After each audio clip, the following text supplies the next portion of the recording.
Third down and 10. Stafford sets. Now he throws. What a catch! Golladay, touchdown! And live from the WQAQ studio at Quinnipiac University, you're listening to Infinite Sports Radio on this Tuesday evening. I thank you for joining us. I'm Kenneth Grunfelder, along with the great Upson, providing us with those sound clips that we always like to incorporate in the show.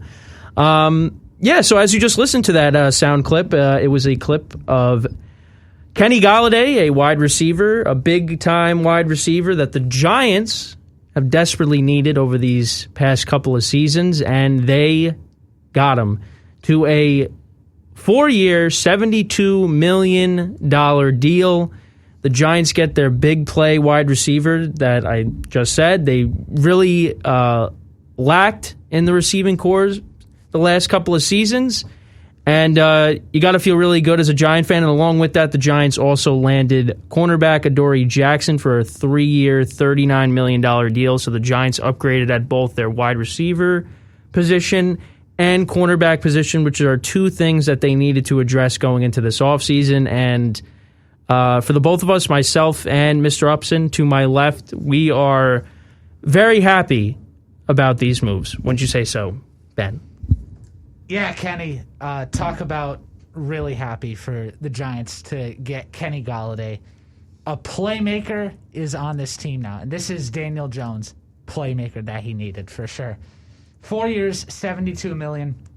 And hey, you know what? Let's not forget, too, that Titans cornerback Adoree Jackson is now headed to the Giants, too. Yep, and it's going to be amazing to have him paired up with James Bradbury in the secondary, along with the safeties in Jabril Peppers and Xavier McKinney, and of course Logan Ryan as well. Logan Ryan did some recruiting because obviously his previous team was the Tennessee Titans, and he played a pivotal role in them getting Adoree Jackson. And really the coach, Joe Judge, was, I think, the main reason why these players have come here. You got Kenny Golladay, Adoree Jackson, but also Kyle Rudolph had a lot of things to say about Joe Judge and the kind of image that Joe Judge seems to be creating, the culture change that was desperately needed here at this organization. It seems like a lot of players are buying into this. And listen, I could not be more excited about this upcoming season. I really can't. Now, the thing with Kenny Golladay is this last season he was it was an injury-filled season. Only had 20 receptions, 338 yards, and 2 touchdowns. But his previous 2 seasons, he had over 1,000 yards in both of those seasons in 2018 and 2019. 2019, he had 11 touchdown receptions. And this is a guy that the Giants, like I said, desperately needed. He's only 27 years old. He's going to be 28 in November.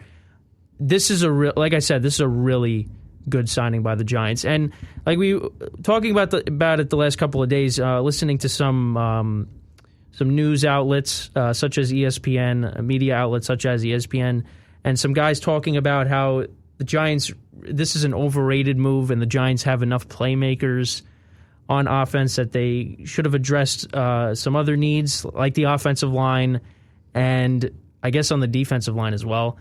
But what I would say to that is what playmakers are you talking about? Now, the Giants do have playmakers on this team, but are these guys that scare you? Does Sterling Shepard and Darius Slayton by themselves, do they scare you?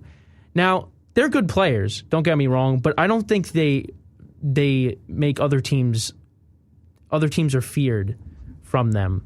Like with guys like Devontae Adams and Julio Jones and Michael Thomas. Well, not Michael Thomas this past season, but when you look at guys like that, those guys scare you. Those guys scare opposing defenses. Opposing defense got to put all their focus on those players. With Darius Slayton, Sterling Shepard, they're not at that same stature as receivers like that. And listen, Saquon Barkley, we drafted him in 2018 with the 2nd overall pick, and honestly, really hasn't panned out the way we wanted to, especially over these past couple of seasons with him getting injured and in 2019 missing, I think, six 6 games, and then this past season missing pretty much the whole season, playing 1 full game, getting injured, tearing his ACL in week 2. So the Giants need playmakers, and especially when you have concerns with Evan Ingram and his drops. I don't know how he made the Pro Bowl. I don't understand that. The guy is talented. I think this is it for Evan Ingram. I mean, he's got to really prove it. I love the Kyle Rudolph signing even more now with the additions of Golladay in this offense. And on top of that, you get a over-the-top guy in John Ross, who really hasn't panned out so far in his NFL career. But I think with the change of scenery and this guy and the speed that he adds to this team, deep threat that he can possibly provide for this team, because the Giants really didn't go deep at all. They were not a big play offense, but now with the additions of Kenny Golladay and John Ross, I think that's going to help them immensely. It makes Darius Slayton's job a lot easier. It makes Sterling Shepard's job a lot easier. Now all the focus is really going to be on Golladay because he's a big play wide receiver, and that's going to open up more opportunities for these guys. And it's going to open up more opportunities for Saquon Barkley in the backfield if he could stay healthy. The offensive line is still kind of a concern. I understood why the Giants cut Kevin Zeitler, their right guard, because that was more of a cap casualty. But I think the Giants would be in a little bit. I mean, they're in a great spot right now, but they would only be even better if he was still on this team. These guys on the offensive line right now are all young. They're all 20, 27. I know Will Hernandez. I forgot about Will Hernandez. Will Hernandez is like 27. Obviously, Andrew Thomas, who they drafted, he's like 22, 23. And then, the other 2 O-line they drafted in the NFL draft last year, Shane LeMahieu and Matt Parrott, those guys are extremely young too, and Nick Gates as well. That's that whole O-line. And now Nate Solder's coming back. I don't know what his role is going to be on this team. I could definitely see him being kind of like a depth option. Maybe he is implemented into the starting lineup as more of the right tackle. Who knows? But he definitely did not pan out. But, you got to be really happy as a Giant fan right now. I think we're in a great spot. I think this is probably the best team that we've had in years, really. I mean, on paper. The defense really showed a lot of promise last season, and I think they're only going to get better. Bringing back Leonard Williams was huge. The guy had 11.5 sacks. This secondary could be easily top 5 in the NFL if they play up to it. And they got some football players on this team. Leonard Williams and Blake Martinez. Obviously, they lost Dalvin Tomlinson, one of their D tackles in the offseason. He signed with the Minnesota Vikings, so that kind of stinks. But they still got B.J. Hill. They got Dexter Lawrence. This team is going to be good next year. This team is definitely going to compete. And a lot of those games that they lost earlier in the season by 1 score or less, I mean, of course, we can't forget about that debacle against the 49ers third stringers. That was bad. But other than that, the Giants were competitive in pretty much every one of their games. I think those games are going to translate to wins.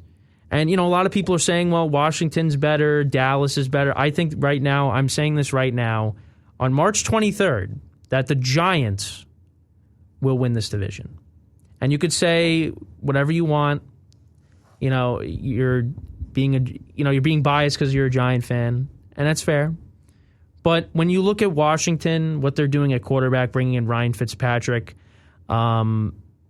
listen, I love Ryan Fitzpatrick. Ryan Fitzpatrick is very you always get hyped up when he's playing because he can have some of these craziest games. He can throw 6 touchdowns, and then he could throw 6 interceptions and have 1 touchdown and throw 6 interceptions in another game. But I just feel like for this team, for Washington, I don't know why they did that. I guess it's kind of like a bridge to, I guess they're going to address it at some point, whether it's in the draft or whatever. I don't really know what their plan is at quarterback. I think that's probably like the weakness of the team because Washington didn't bring in Curtis Samuel to be opposite of Terry McLaurin, which I think was a great signing. Washington's going to be good too. Like I said a couple weeks ago, I think it's going to come down between Washington and the Giants for the division. Listen, Dallas, they re-signed Dak. They bring in Keanu Neal, the safety from the Falcons. I think this defense for Dallas is still going to be bad unless they prove me wrong. The offense is going to put up a lot of points, but I just, you saw last year James Bradbury shut down Amari Cooper. And now you're bringing in Adoree Jackson. The secondary is only going to get better for the Giants.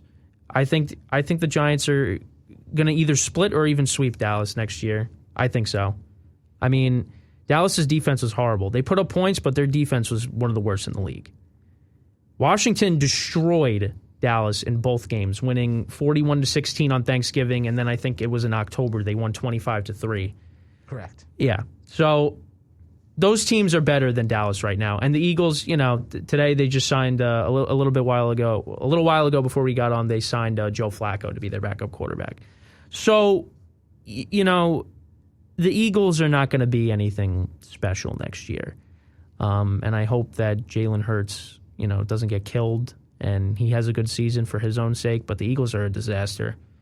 I don't see them competing in this division. I think right now, I'll give a little bit more respect to Dallas. Because you never know. Like they're so talented on offense, but if they don't fix that defense, it's not going to matter. Teams are putting up 40 points against them, even when Dak was playing. So if that continues, it's not going to matter. I think right now it's between Washington and the Giants for this division, but I see the Giants winning this division. Absolutely. And let's see what Saquon Barkley can do now. Now Daniel Jones has a bunch of weapons. Let's see if Saquon can come back healthy and be able to run behind this offensive line, which did improve throughout the year, but there's definitely a little bit of concern now because they're all extremely young. They still got to develop. I think they're going to continue to address it in the draft. They might sign some more guys in the offseason for depth purposes, but I'm anticipating the Giants are going to have a good offense. Now, the other thing is, besides Saquon Barkley, this is a make-or-break year for Daniel Jones. His rookie year, he had 23 touchdowns, I believe, 23 or 26. I don't remember off the top of my head, but this past season, he only had 11. And that's, that's not going to... Oh, he had 24 touchdowns his rookie year. 24 touchdowns to 12 interceptions. And he did fumble the ball a lot. He did cut down on the turnovers this past season, but again, he only threw 11 touchdowns and 10 interceptions in 14 games. He was better statistically in his rookie year, excluding the turnovers, of course. This is it for him. They got everything you could ever ask for. You got two tight ends, two pass-catching tight ends. Kyle Rudolph is a red zone weapon, especially. Kenny Golladay is a big red zone target. Sterling Shepard and Darius Slayton are definitely going to, like I said, their roles are going to be a lot easier. You got it all there for you. Now you just got to carry it out, because if he takes an even bigger step back this season, he's not the guy. And the Giants need to address the quarterback position again and find somebody else.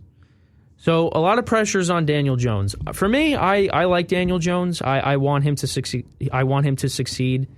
I want him to be the quarterback of the future. I think he's got the attitude for it. He does remind me of Eli, and you could take that any way you want. Of course, I would, talk about the good things about Eli. I'm not trying to say, of course it's going to come with the good and the bad, because he does remind you of Eli when he fumbles and throws interceptions. So that's, something that does remind you when you think of Eli and that derpy expression on his face. But I want Daniel Jones to be the quarterback of the future. I think most Giant fans can agree with that. You want your team to succeed. You don't want to be like, well, I don't want Daniel Jones. I want him to do bad so we can get somebody else. But, you can't have that mentality. And I think Daniel Jones should have a good season. If he's protected, stays healthy, I don't see why he can't throw 24 touchdowns again. Maybe increase that number from his rookie season. Definitely increase his touchdowns from 2020 with only 11. I think he could definitely do that. But I'm really excited. I don't think I've been this excited about the Giants in a long time. Joe Judge is the guy. This is really the best coach we've had since Tom Coughlin. I mean, it's not really much to say when you kind of have Ben McAdoo and Pat Shurmur sandwiched in between those two guys. But, he's bringing this culture change, and you could see that players are really buying into it, and players want to come here and play for the Giants again, and that's great because a couple years ago there was not a lot of players that were willing to come here and play for this dumpster fire of a team. But you know what? Let's see what happens. I'm anticipating we have a good season. I'm anticipating we make the playoffs, we win this division, and let's see what happens from there. Now, are we the best team in the NFC? Of course not. There are teams that are way better than us. The Buccaneers are bringing back all their guys. I think the Rams are still better. I think the Packers are still better. But listen, the Bucs only beat us by 2 points, and we're even better. And we play the Bucs again. The schedule obviously hasn't come out. I mean, the opponents have, so we know we're going to be playing. The Giants are going to be playing at Tampa, but the NFL hasn't made the full schedule yet, which is one of my favorite days of the year when the schedule comes out. So we'll see. I think the Giants are going to have more primetime games. We should see them, I think, 2 or 3 primetime games this season on Sunday Night Football. Definitely a Monday night game, definitely a Thursday night game. So we'll see what happens. I'm really excited about this season. I really am. And unfortunately, with the primetime, the increased primetime games that the Giants might have, don't be surprised if the Giants and the Cowboys unfortunately kick off the season on Sunday Night Football, Week 1. I'm hoping that doesn't happen. I hope NBC doesn't do that, but we might be in for that. So we'll see what happens when the schedule comes out. Don't be surprised if that happens. I hope it doesn't happen, just thinking about it now, but you never know. But be excited if you're a Giant fan. Wow, Kenny. A very, very entertaining segment there. With all the points that you just made. And, I remember you said toward the beginning half that, people would look at it as biased that the Giants would win the NFC East this year. It's not biased at all right now. It really isn't. And I even say that as another fan, of course. But, just take a look at, the moves that the Giants have made in the offseason. And, of course, they paid Leonard Williams. Great. 3 years, $63 million. They added some running back depth with Devontae Booker on a short 2 year, $6 million deal. John Ross coming over from the Bengals. 1 year, $2.5 million. They got Mike Glennon now to back up Daniel Jones. And no, I will not make any crazy predictions like I did with Colt McCoy last year. Yeah, I hope not. Again, it wasn't because of Daniel Jones getting benched. It was a matter of injury. But well, anyways, well, you spoke it into existence. Yeah, to a degree. That's the word. That's the way to put it. So I will take responsibility for that. Yeah. So let's not try to go down that path again. No. They got Ifedi Ogdenigbo from the Vikings. I think that's how you say his name. I'm not 100%. Well, once they start talking, hey, if he jumps off your television set and he's getting after the quarterback and stuff, you'll know how to pronounce his name. Right. Absolutely. So, he's coming too. But yeah, the big one, of course, Kenny Golladay. And, 4 years, $72 million. The Giants gave him, a good chunk of money. And it's pretty clear that, the Giants wanted to go out and get somebody big. And that was the goal. And now this is the true test, like you said, Kenny, for Daniel Jones. Can he, use the playmaker in Kenny Golladay to, really run this offense? Because the Giants didn't necessarily have a true playmaker up until now. Who was your playmaker? I guess, Sterling Shepard last year? I don't know. I don't think the Giants really had that guy. Wayne Gallman. Wayne Gallman, yeah. Alfred Morris? Yeah. Yeah, Not a lot of playmakers. No, the Giants didn't have any really sort of big playmaker that they could turn to every single play. Now, of course, if Saquon was healthy, that's your playmaker. That is your playmaker, without a doubt. But just the fact that he was out most of the year, it was going to be tough for the Giants to fill that void, simply because, well, let's be real, the Giants just don't have that guy. But now, with Kenny Golladay, and I'll even say Kyle Rudolph, I think Kyle Rudolph's just as good, if not better, than Evan Ingram. I mean, that's a nice little pickup under the radar there at tight end. Yeah, definitely. Sure, is Kyle Rudolph likely, getting past his prime? Yes, I think he's starting to get there. But he's still a really efficient tight end. And we'll see. So now Daniel Jones has two guys really to turn to that are both well-known names, more so Golladay, of course, who he can rely upon to make plays in clutch situations or basically at any time during the game. And that's exactly what the Giants needed. And especially, getting Leonard Williams and now Adoree Jackson, fantastic. Really. The Leonard Williams extension was the smartest thing the Giants could have done. And Adoree Jackson now from the Titans just adds to more depth at the corner position. So, overall, these moves have been really nice for this offseason. And if the Giants can stay healthy, this is definitely a 9-10 win team. Or, a 9-10 team. I can't say it right. Third time's a charm. Yes. A 9 or 10 win season for this team. That's what I tried to say. It wouldn't come out right. But it is definitely capable. The Giants are definitely capable of that. If everybody stays healthy. And like you said, Kenny, this is all on Daniel Jones. This is the year. And if it's not the year, the Giants have to move on from him next year. Because we know last season he kind of declined.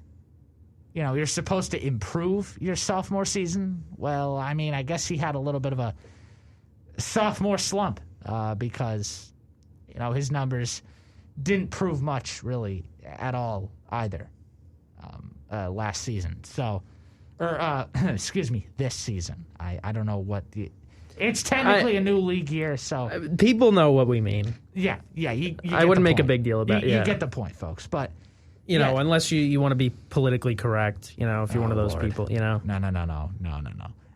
But this is the year, Daniel Jones, and the Giants have to have a backup plan in place, really, if things do happen to go south. But looking at where the team is now compared to where it was, last fall, it's in a much better situation right now. Like you said earlier, it's not a biased pick. Dallas really probably overpaid Dak Prescott. Jerry Jones even said himself that he usually overpaid for special things, so I guess he did overpay for Dak. Washington's got, Ryan Fitzpatrick now coming. So who's going to be, Taylor Heineke or Ryan Fitzpatrick? I mean, those aren't two necessarily, reliable quarterback options there. Now, granted, Washington, of course, tagged Brendan Sheriff. They got Curtis Samuel from the Panthers, which is a nice addition to them at wide receiver because they need somebody else. I think they really needed to make that move. That was a good move. They needed somebody else other than Terry McLaurin because Terry McLaurin by himself just wasn't going to cut it. It wasn't. They also got William Jackson from the Bengals on a 3-year deal, $40 million, and they re-signed Dustin Hopkins. But the Fitzpatrick signing is nice, and Curtis Samuel does add depth to them at wide receiver. I think Washington's getting written off too. Honestly, they might fall in behind the Giants. I think at second place.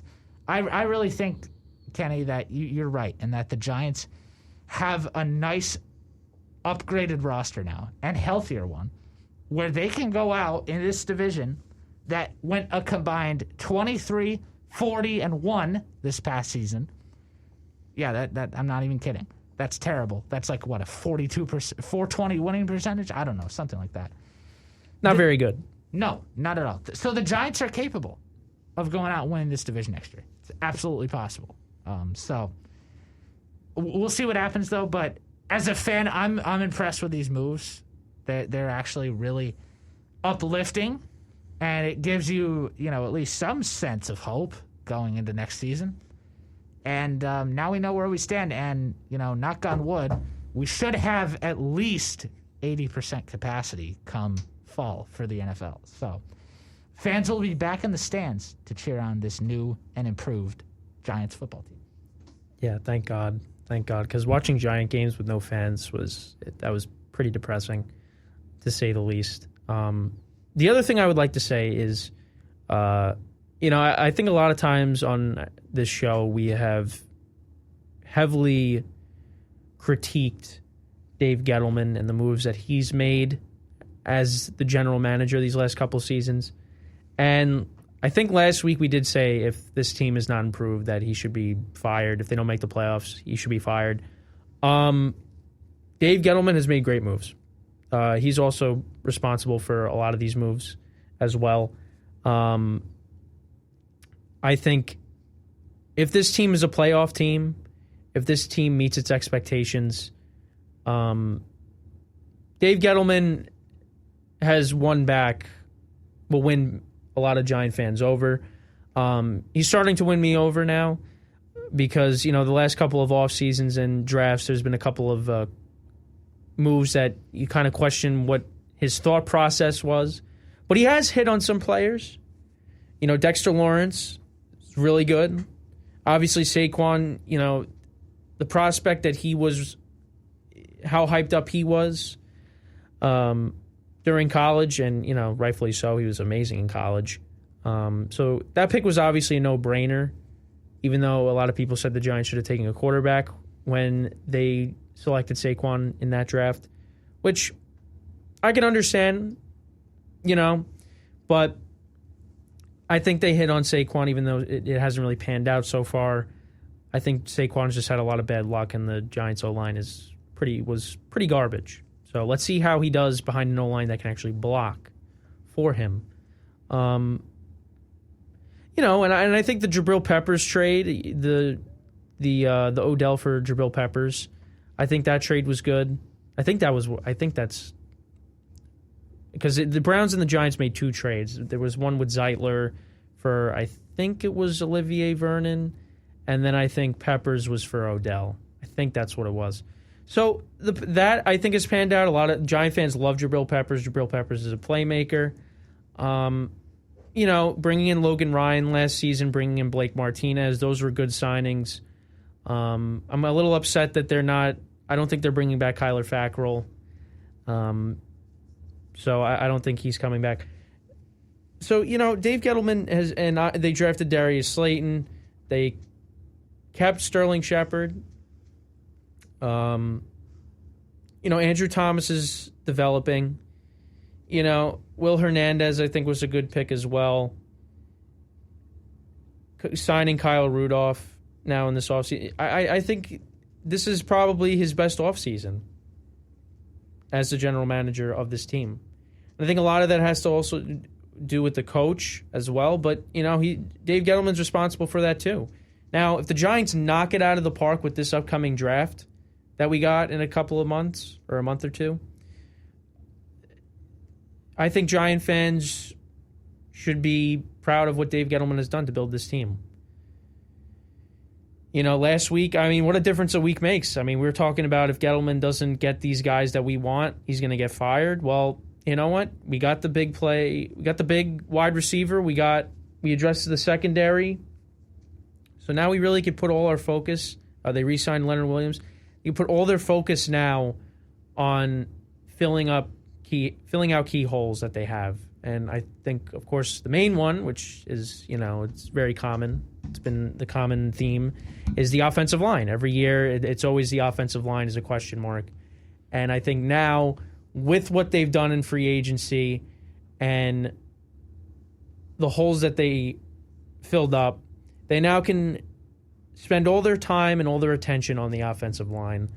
And I think they're going to get it done. I think they are. And this team is going to be this team is going to be a team to be reckoned with next season. I really believe it. I think, like I said, a lot of the close games that they lost last season, I think they're going to win those games.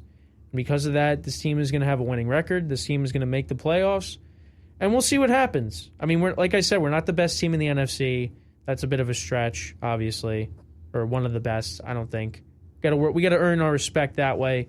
And the Giants have always done good flying under the radar, because, in past seasons when they had their miraculous Super Bowl runs, they were underdogs, and that's what we got to be. We got to have that underdog mentality, and I think that plays in the Giants' favor.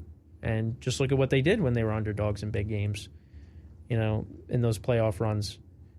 Especially in 2007 when the video I watched with the Fox crew, Fox NFL crew, like every week picking against the Giants in the playoffs, and the Giants ended up winning the Super Bowl that year, and they won in 2012, which in 2012 I thought that was the better run, in my opinion. The Super Bowl obviously was one of the greatest games ever, 2007, beating the undefeated Patriots, but I think the 2012 run is probably my favorite of the two.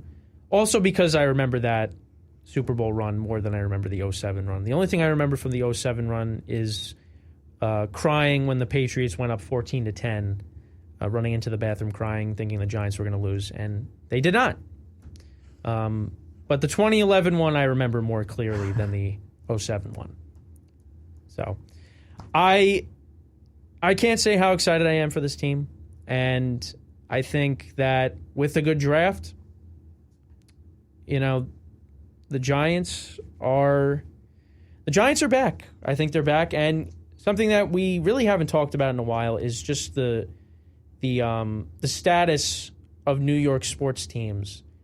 I remember last year, before COVID happened, we talked about how pathetic New York sports is, and how really the Yankees were the only team that was competent. But right now, pretty much every New York sports team outside of, I want to say, the Rangers, even though they're kind of a young and upcoming team. Ben could talk more about that because he's more of an expert on the Rangers. When you look at the Knicks, who have had a couple of frustrating losses these past couple games, but they're right now in the thick of it for a playoff spot and making the playoffs for the first time since 2013. The Nets are on a whole different level than the Knicks in terms of star power, but the Knicks played them tough last week. Obviously, that was the game that we had the Ups and Unleashed segment on the controversial call that was made in that game. So we got two playoff teams when it comes to basketball in New York. Then you got the Islanders, who have just been on fire. You got to be excited if you're an Islanders fan. I know definitely when we go home for the for summer vacation, because the Stanley Cup playoffs are going to be pushed back. Definitely going to be something that I'm going to be doing with my family is watching Islanders playoff games, because they look amazing right now. And then you look at baseball. We got opening day next week, which I'm really excited about. I think you're going to see the Yankees and the Mets both make the playoffs this year. I think I am confident in saying that. I have a lot of friends that are Met fans, as well as Ben over here, who are not as optimistic about that because, they're skeptical because it's the Mets. But I think the Mets will make the playoffs. And I think the Yankees are obvious. I think, barring injuries and setbacks and whatever you want to throw at me, I think both teams will make the playoffs this season. So when you really think about it, and then you look at the football teams, the Jets are not on the same level as the Giants right now when you look at both rosters on paper. But the Jets are still kind of more of in a rebuilding stage than the Giants are. I think the Jets are going to be improved next season. I think New York sports is on the comeback. And hopefully we see some championships coming back to New York in the next couple of years. Obviously, Ben is a Connecticut native, so he doesn't really have. He's coming along for the ride. Living in Salisbury, Connecticut. Living in the middle of nowhere, to say the least. No, I'm just playing. But I mean, I'm not actually. I'm exaggerating, but it's kind of funny when he tells us stuff about his hometown, and you're just like, where do you live? Where are you? Yeah, nobody knows, Kenny, where I live. I live in a desolate, isolated place in Connecticut that not a lot of people are aware of. Yeah, but you know what? You're a huge New York sports fan, so you're an honorary New Yorker. Of course. And, you know, it's weird, though, because people say, you know, oh, like, where are you from? Like, you'd ask me or something. And, you know, if you're from Long Island, you say Long Island. But it's New York. You got to say New York. I don't know. I'm telling you, I never understood. I never understood that. Even though I'm one of those people that says I'm from Long Island, and then people say, "Oh, you're not a nice person," to not say anything worse than that. But yeah, and I hate how sometimes people think that Long Island is actually separated from New York State. It's like, some people want that though. Some people want Long Island to be its own state. I wouldn't mind it.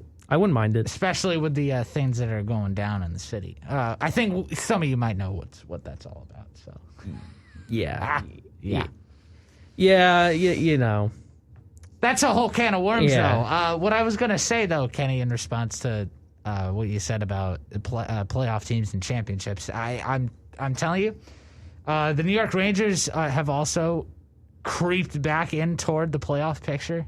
They're entering tonight. They're off tonight. They're gonna fall back. I think if the Flyers win, let's just see. But it's also an expanded playoffs the NHL is doing, right? Or are they sticking to the? No, right. the NHL is sticking with 16 teams like yeah. normal. What is it? Yeah. Okay. But there's no like playing tournament like basketball's doing. Right, but the only difference this year is that they switched up the divisions. That's right. Because everybody is playing each other in their divisions 8 times because of COVID. So yeah, but that's just going to be for this year probably. Yeah. The NHL will probably shift back to their normal divisions after next season. Yeah, that's what you hope. All the sports leagues switch back to their original, format. Not like baseball where they're keeping that extra innings rule with the runner at second base, which is ridiculous. But yeah, that's a joke. But the Rangers are 4 points back now of 4th place in the Eastern Division, and as long as you're in that top 4, you're in the playoffs. And there's a very good chance that the Rangers can put something together with 25 games left in the season to, make a playoff push. I think it's very likely that this team can get on the cusp, especially from what the Rangers have looked like recently. You know, they've won 3 out of their last 4, and I think like 5 out of their last 7, something like that. So it's a nice little streak going right now. They've won back-to-back games, too.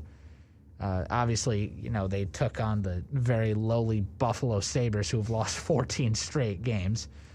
But, yeah, Kenny, the Islanders are really on a whole nother level right now. They're an incredible team this season.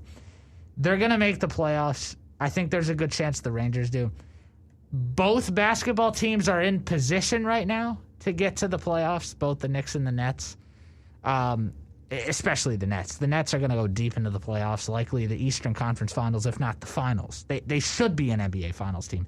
You have Kevin Durant, Kyrie Irving, and James Harden, 3 of the best scorers. And Blake Griffin dunking for the first time since 2019. In a year and a half. That was insane. I know. I saw a lot of stuff crazy. on social media where they were saying he was like faking it while he was in Detroit, that he just like was pretending that he was really bad. I mean, look, the Pistons have been really a terrible team. Not as bad as the Rockets, though, who are still on that historic losing streak. Actually, that is not true. The Rockets finally picked up a win last night against the Toronto Raptors to break the against the Raptors? Well, the Raptors, do they have all their guys back?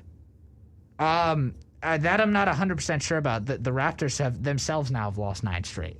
So they're back on another. Well, because I was saying that the Knicks had to be a little concerned about the Raptors because I could definitely see the Raptors overtaking the Knicks in the standings. But I'll tell you, they're slipping. They're slipping right now. Yeah, things aren't looking so hot for Toronto. But what was I going to say, though? Oh, yeah. So, yeah, both hockey and basketball teams from New York actually have really good shots to make the playoffs. That's crazy with the Which Rangers is- because a couple weeks ago you did not seem very confident. 2 to 3 weeks ago, the Rangers didn't look like they were going to be able to compete against, these better teams. But I think now with Artemi Panarin being back and Jacob Trouba's back from injury, the Rangers have gotten better since they've returned. And it makes sense because, there's some of their better players that they were Right. without. So they were shorthanded. They had a couple of guys on the COVID list, too. I think, and not Pavel Buchnevich was on there. So's been Brett Howden for a while.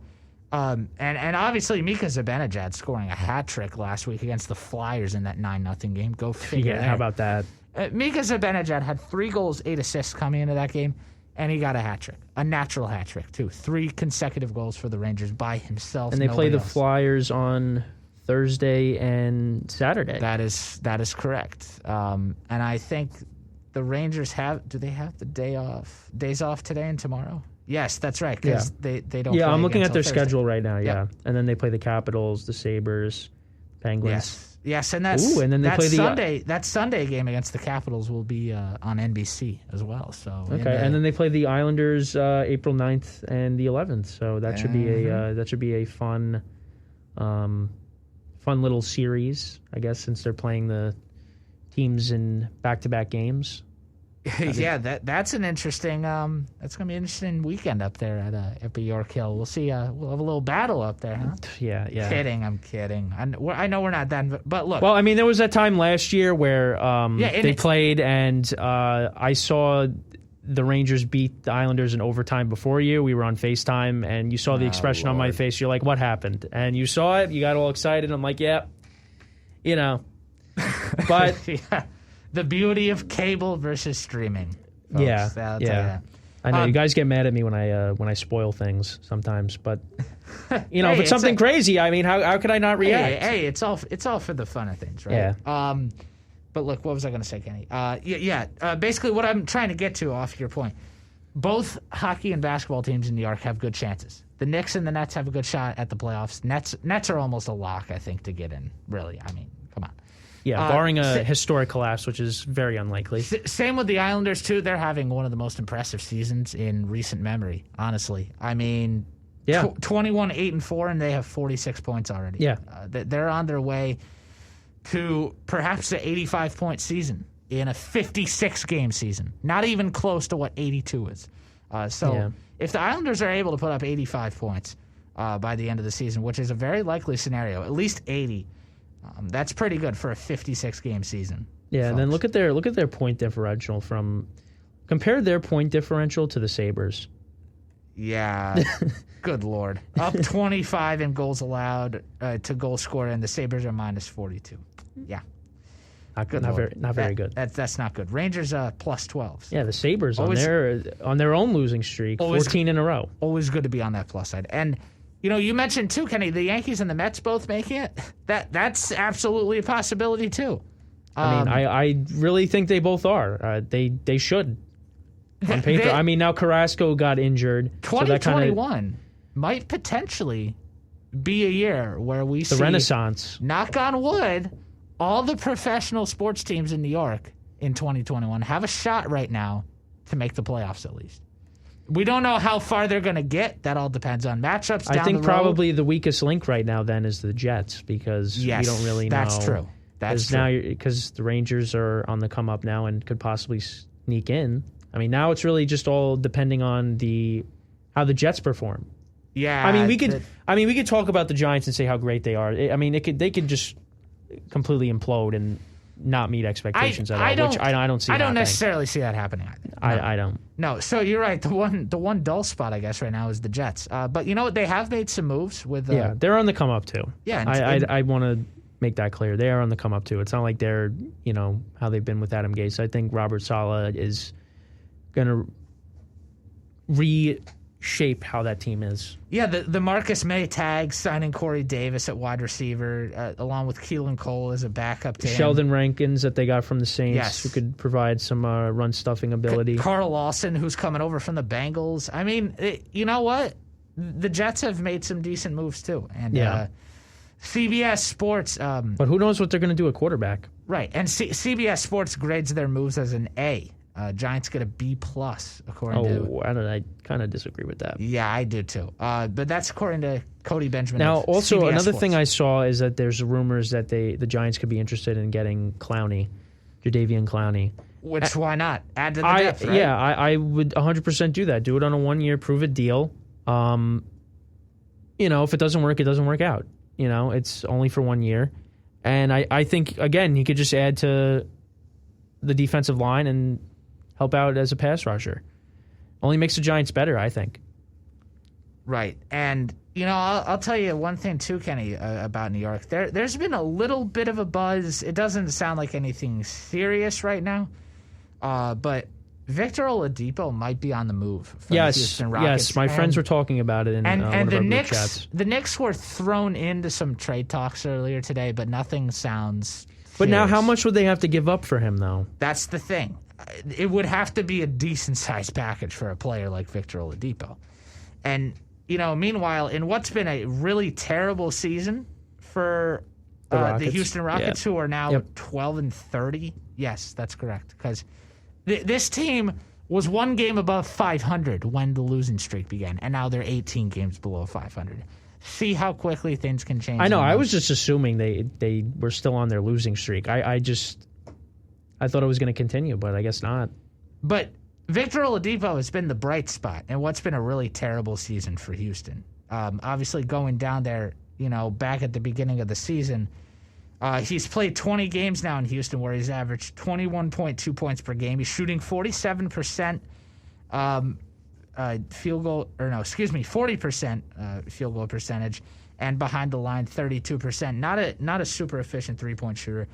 But Victor Oladipo is one of those guys that can definitely score for you and help you out on the offensive end. Now, 100%. If the Knicks were somehow able to land him, that would be impressive. I don't see it happening, but anything's possible. And so just wanted to throw that in there, that Victor Oladipo's in some trade talks. But as for Jadeveon Clowney, why not? Add some more depth to what's already a pretty, good defense. It's not a great defense. It's a good one.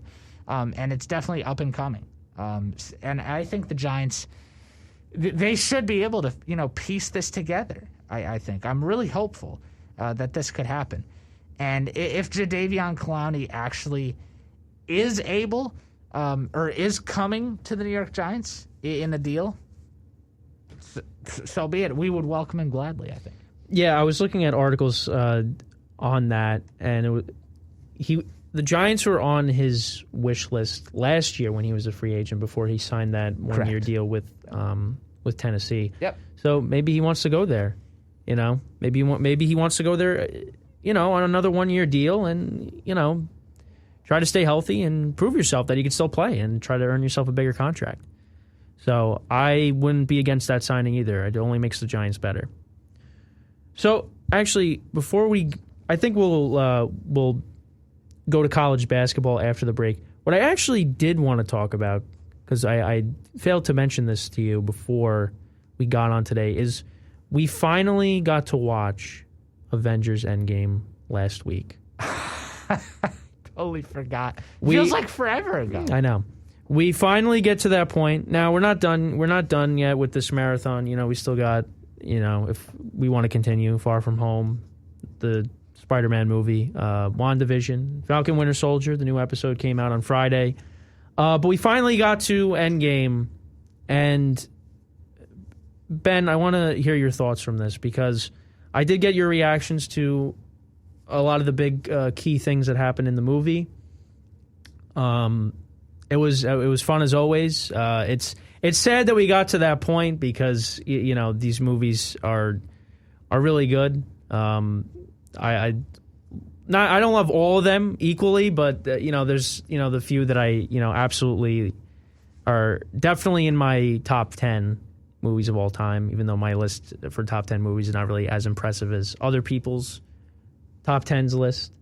There's definitely more movies that I have to watch that I haven't seen yet. But we finally got to that point. And how do you feel Now, after watching Endgame last week. Well, Kenny, it was very sad in some ways that we actually got to the end of what is basically the current Marvel franchise. I mean, obviously there's Spider-Man. I know, because we started in late February. Yeah, we've gotten through the entire franchise in like a month, which is really incredible to look back and see that. And look, Endgame was so powerful and so good that it jumped up to number 3 on the list behind. Well, here's the top 5 that I have right now: Iron Man, The Avengers, Endgame, Infinity War, and Captain America: Civil War. Look, what is there really to say about Endgame and that? In the beginning, I was so optimistic that Tony was healing after Thanos cut into him there in the end of Infinity War, and it was all great. It's like, oh my gosh, well, this is great. Tony's finally getting healthy, and it's great. And then he dies in the end, and that spoilers if you haven't seen the movie. Spoilers. Sorry, guys, but just the fact that Tony, I mean, if you haven't seen it, when we got to that part 2 when Tony died, like you could already feel that the buildup was happening, because obviously whoever has the whatever they call the Infinity Stone glove thingy, the gauntlet. The gauntlet, yeah. Thanks, I couldn't. Whatever, the glove thingy. That's what I see it as. Whoever wears the gauntlet, obviously, it's a lot of radiation, and it hurts, and that's why we heard Thanos say it almost killed him. Yeah, and that was at the end of. That was the beginning of Endgame. Yes. Beginning of Endgame, right? Yeah. And, well, because he used them twice. And look, Tony, the radiation took a toll on him, and he died. And that's what Doctor Strange was alluding to in the one scenario. And if he told him what was going to happen, it wasn't going to happen. So, yeah. And if you saw me in the room, like, Kenny can obviously vouch for this, but, like, I mean, yeah, the life literally got sucked out of me when Tony died. This is the man who started the Avengers, and he's gone.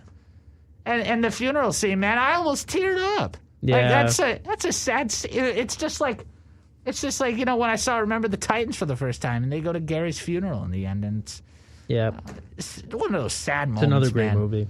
Yeah, it's terrible. Well, now, but you know what? At the end of Endgame, look, you know what? Tony dies. Obviously, Natasha Romanoff, who's played by Scarlett Johansson, she died too. Spoiler there. And but what's really powerful about the ending is that Captain America. Yep, this is what I was going to ask you about. Yeah, Captain America, aka Steve Rogers, decides to go on a trip through life, and that's what he told everybody after he was supposed to come back, to the present day pretty quick, but it was a bit delayed, and everyone had asked where he was, and he comes back. He's in his 70s, 80s, I think, and he said that he wanted to follow up on Tony's message that he wanted to go live his life, and that's exactly what he did. And as we saw at the end, he ended up getting his dance with Peggy, and it just hits home, man. It hits home. That was very a sad, bittersweet ending to the current Avengers franchise right now. So, I mean, look, I'm sure there's going to be another one in the makings very soon. I don't think Marvel has released any information yet. But, you know what? Endgame, even though it was rather sad, you know what? The series moves on. And we'll roll with Far From Home. We have WandaVision that we will definitely look into, because you know what, I'm a Marvel fan now. What can I say? I'm part of the franchise fandom. And then Falcon and the Winter Soldier, which just dropped this past week. So you know what, there's always lots of great content to look forward to with Marvel, and now I'm caught up all in the course of a month or a little less. Yep. Yeah, I mean, you kept saying you never saw any spoilers. You didn't know anything, and I made sure that you didn't see any trailers. You didn't even. For some of the movies, I didn't even have you read the descriptions or look at any of the graphics, any of the photos for it. Nothing. I mean, you could have did that behind my back. I never would have known, but because I wanted you to just be able to watch everything for the first time, not know anything going in. But yeah, no, it was fun seeing your reactions. To that, you were complaining, weeks ago about how, Captain America gets frozen in ice for 70 years, and you didn't know what was going to happen, if that was ever going to get resolved. Oh, and I hated that. That kind of clears up that plot line. That's why you got to watch the whole series, because that really brought the whole mood down for me. And yeah, you know what? It resolved itself. You know what?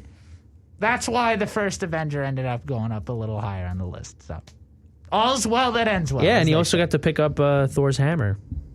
That's correct. Yep. Yeah. I mean, that was one of the best parts of the movie, really, and well, at least for me. I guess, what was then your favorite part of Endgame throughout that whole movie? What was your favorite? What's like that part? The entire final battle scene was absolutely insane. Yeah. It was better than Infinity War, better than Black Panther, better than all the other ones. The Endgame final battle scene was the best one of the franchise. I'll say that. It was. Yep. Unbelievable graphics and a lot of people, let's just say, involved in that. Yeah. So. Yeah. I mean, I don't know how they're going to top it. I watched WandaVision. I thought it was good. Not like the greatest thing in the entire world, but it was good. I'm interested to see what they do with Falcon and Winter Soldier. They got a lot of other movies coming up.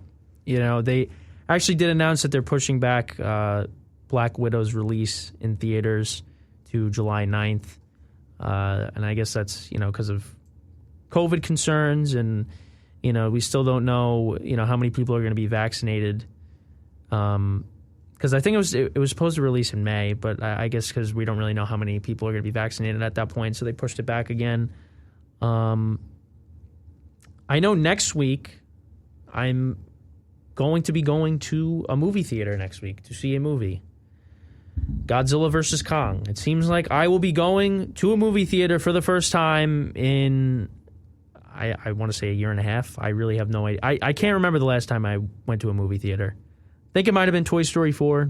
Not sure. I don't remember, to be honest, when the last time I was at a movie theater. I am hoping that movie theaters are back because, to be honest, listening to people, it seems like movie theaters, are kind of fading out of existence. And it seems like streaming platforms is going to be the new normal. I hate that phrase. I'm hoping not, because, when you had movies like Endgame and the stuff that's happened in those movies, and, you got the crowd going crazy, I mean, that's the stuff you love. That's that's what movies bring you, is excitement, the experiences, that stuff. Like, you love that.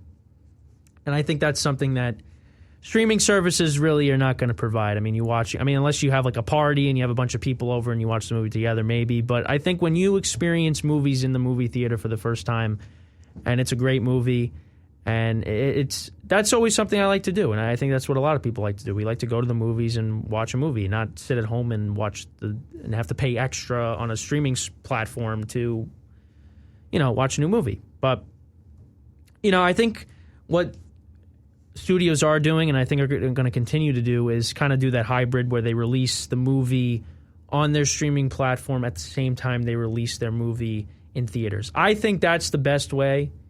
I think that's a better way to do it. I think that's how you make more money. Because a lot of people out of the gate, when everything's normal, are still going to be skeptical to go out in public. So I think they'll feel it's more of a convenience for them to stay home and watch the new movie drop at home at a streaming service. So yeah, so we finished Endgame, and Ben is a changed man. Ben is a fan of Marvel. So we are going to take a quick break. When we come back, we will talk about the college basketball tournament, the NCAA tournament. There were a lot of crazy things that happened with that. So before we go to break, Ben Upson will have his sports minute. And then when we come back, we will talk about the NCAA tournament. So take it away, Ben. Kenny, again, perfect timing. Look at that. Top of the hour, 8 o'clock on the dot. And yes, it is the hourly sports minute. So where do we start with NHL tonight? Of course, in action, Devils and the Flyers. Only game going on at this moment. Devils lead at 2-1 at the end of the first period. You can catch that game on NBCSN. Islanders Bruins was postponed due to COVID protocols.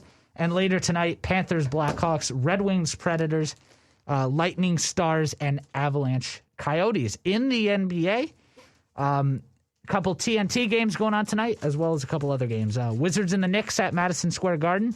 Currently, Wizards lead 21-20 mid-first quarter. Nuggets up big on the Magic by 22 at the half. Lakers and the Pelicans, no AD and no LeBron. Of course, they're out due to injuries. Early in the first quarter on TNT, Pelicans lead 18-15. And coming up, Suns Heat. 76ers Warriors is the 10 o'clock TNT game tonight. And then Nets Trailblazers, where the Nets will be without Kevin Durant, Kyrie Irving, and perhaps James Harden. He's a game time decision. And also NCAA women's tournament action going on. Top seed South Carolina up by 12 over Oregon State at the half. Baylor up handily on Virginia Tech as well at the half. Top seeds UConn and Stanford also in action later tonight on ESPN and ESPN2 in the round of 32. And also the NCAA men's tournament, as Kenny said, we'll get to that after the break. But Sweet 16 action resumes this weekend on Saturday and Sunday. So that is your hourly sports minute. Infinite Sports Radio returns right after this on 98.1 WQAQ. Thanks for sticking with us. Into Grafton, inbounder on the baseline. The only guy who might take a foul is Jeremy Pargo at 69%. They throw it to Morrison. He holds on. You don't want to foul Morrison. You make him get it over half court. You know you got to foul. And a steal! Farmer! Inside! The freshman up! Oh, and they go in front! Rivio! Last chance to dead! Unbelievable! Oh, what a game! Unbelievable! What a game! UCLA! Unbelievable!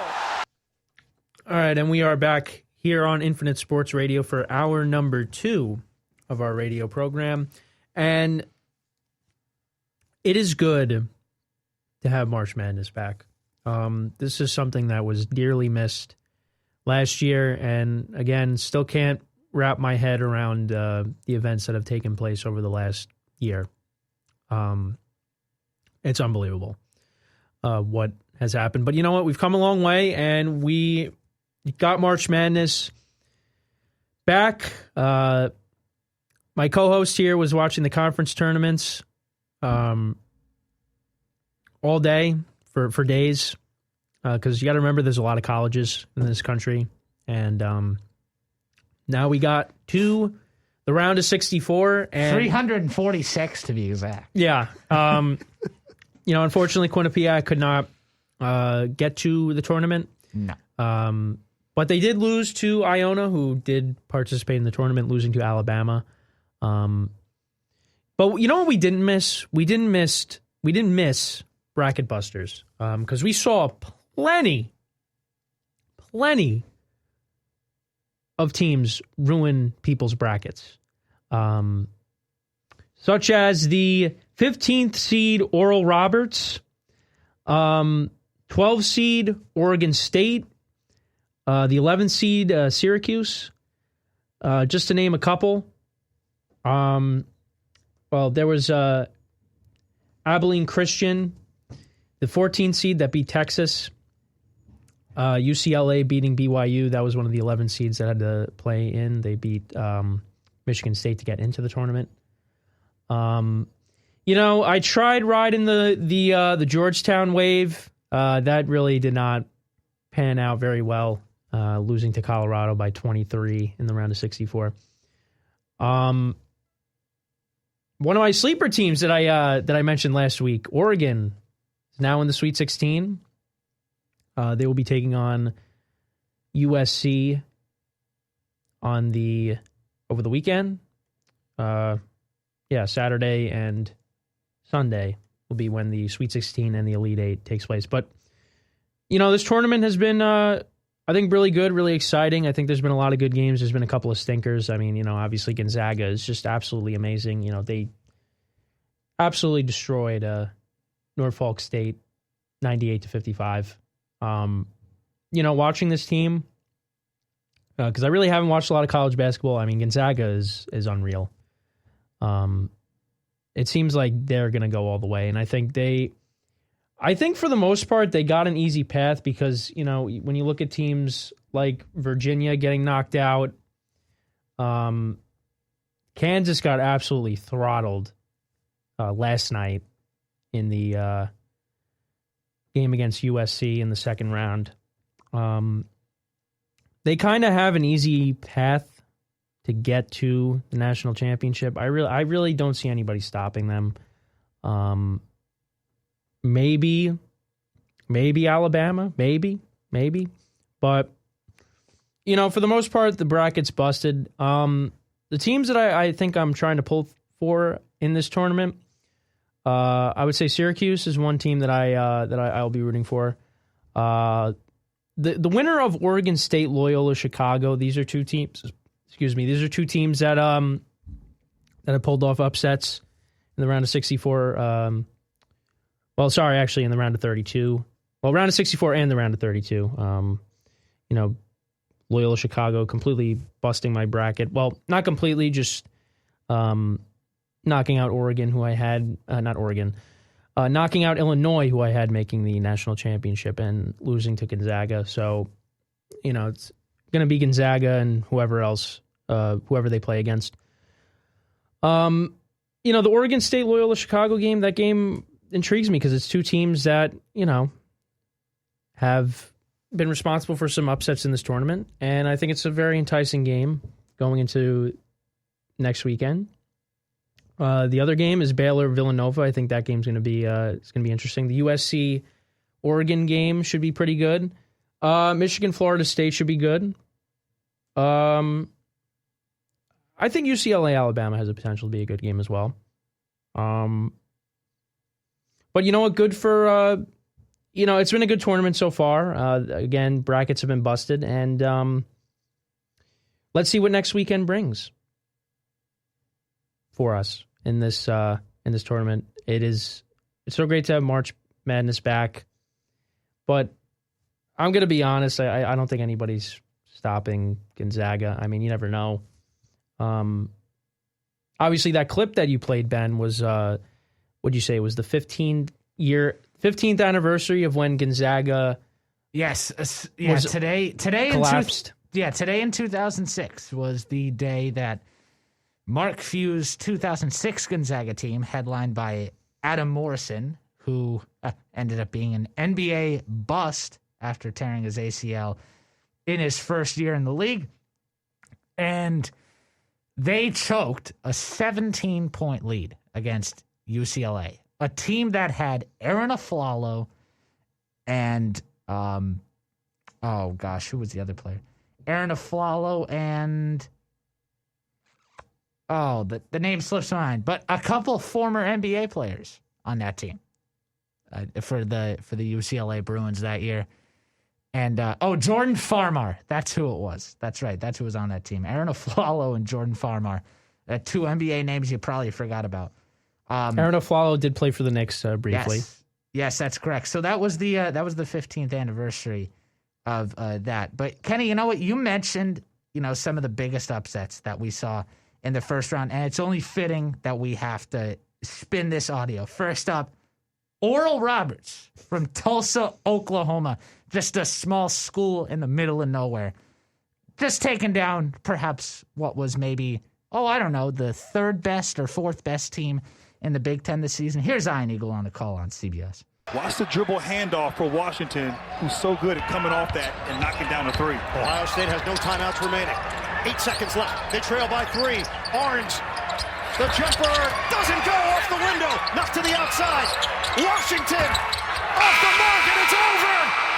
It's March. Expect the unexpected.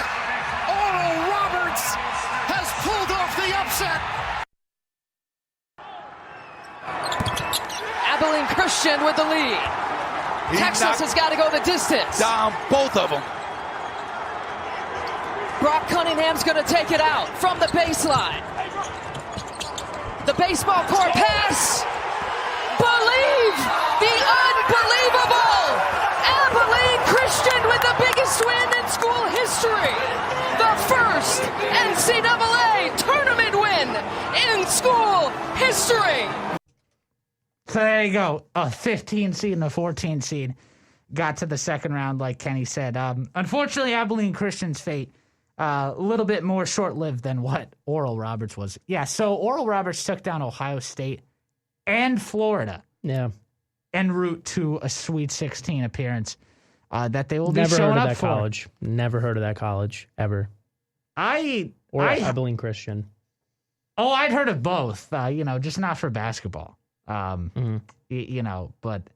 it just shows how much, how geeky I am about this sport. I mean, Ohio State had a chance to tie the game. I mean, they had a clear look from three. They did. At the end of the game. Dwayne Washington is not like, But he was bricking everything during the game, Washington, right? If I'm not mistaken.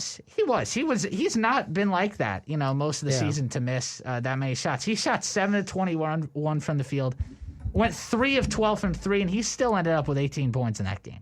Yeah. And obviously, E.J. Liddell went 10 of 15 with 23 points for Ohio State as well. And I'm sorry, but the death threats that E.J. Liddell got on Twitter after the game, it's absolutely ridiculous. That's the beauty of the NCAA tournament, in that it's one game. Like, okay, are you telling me that Oral Roberts is going to beat Ohio State in a best-of-5 series like we see with the NBA and the NHL? Probably not. No, probably not. They showed up to play. They outplayed Ohio State, in my opinion. And like I said, Ohio State missed some point-blank shots. They weren't converting on their end of the floor. Oral Roberts actually played pretty good on defense. They held Ohio State to 21% from 3.